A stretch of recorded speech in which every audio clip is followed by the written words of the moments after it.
Niite Domi the Sunday. Na mimi niita KD Kenya hapa. Sisi hapa ni kama comedian. Tuko ready kuwaletea movie mpya. Inaitwa Maisha. Msisahau na kufollow na kusubscribe kwenye channel yetu kwa sababu tunawapenda sana na tunawaletea vitu muhimu na vitu za maana sana. Follow mpaka YouTube channel, utatupata humo. Yes. Channel yetu ya leo kitu ni maisha. Maisha ya leo imekuwa ngumu sana. Imagine kakangu unarauka asubuhi na mapema, unaenda kupambana ili upate kachochote hivi. Ila jioni utapata au na. Sasa kuna biashara moja hivi naona hata inaweza leta sana. Naomba nikuwe pasta. Aje.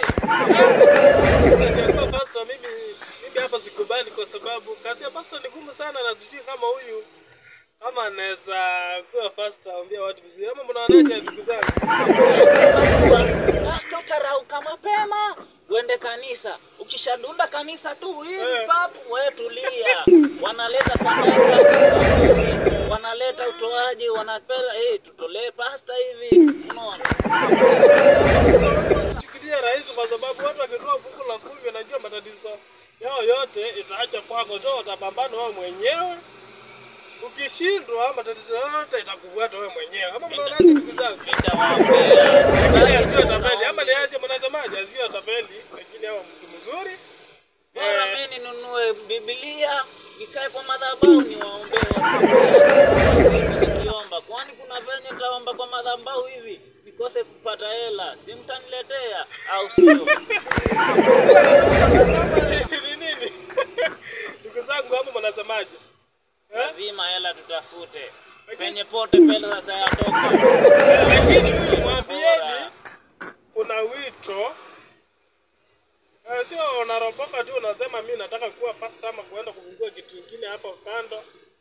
Kuna challenges. Ama mnasemaje? Nikifika kwa madhabahu tu hivi, mimi taita Mungu anipe wito. Wito tunaita kama already tushaanza hiyo wito. Utaita vipi kama hujaanza? Sana tunaendelea na episode 2 ya Maisha. So follow, subscribe, tunawaletea new movie. Tutawaletea tukiwa madhabahuni. So mimi mnajua sasa mimi naitwa KD Kenya. Domi the Sunday. Follow, subscribe our movie.